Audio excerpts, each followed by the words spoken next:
அதற்கு அருகிலேயே 2 மணி நேரத்தில் மைசூர் மற்றும் பெங்களூர் 4 மணி நேரத்தில் சென்றடைய முடியும். எனவே அங்கிருக்கக்கூடியவர்களும் வந்து வேலை செய்யக்கூடிய அளவில் எங்கள் ஊர் இளைஞர்கள் பணி வாய்ப்பு பெறக்கூடிய வகையில் எனது கூடலூர் சட்டமன்ற தொகுதியில் ஒரு சிறு தகவல் தொழில்நுட்ப பூங்காவினை அமைத்து தருவதற்கு அரசு முன்வருமா என்பதை தங்கள் வாயிலாக அறிய விரும்புகின்றேன்.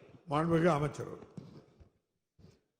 பேரவைத்தலைவரே, இந்த கூட்டத்தொடரிலேயே இந்த அவையில் நான் என்னுடைய துறையில் இருக்கிற சிக்கல்களை கூறியிருக்கிறேன். நிதியும் மிகவும் குறைவாக ஒதுக்கப்படுகிறது.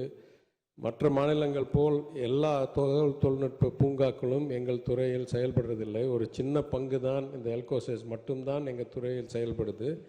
பாக்கி டைடல், நியோ டைடல்லாம் தொழில்துறையில் செயல்பட்டு வருகிறது.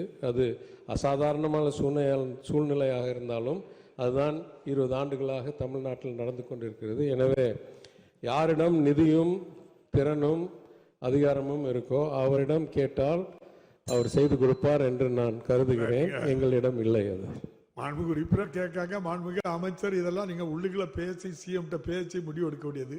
பாசிட்டிவா பதில் சொன்னா உறுப்பினர்களுக்கு நன்றாக இருக்கும்.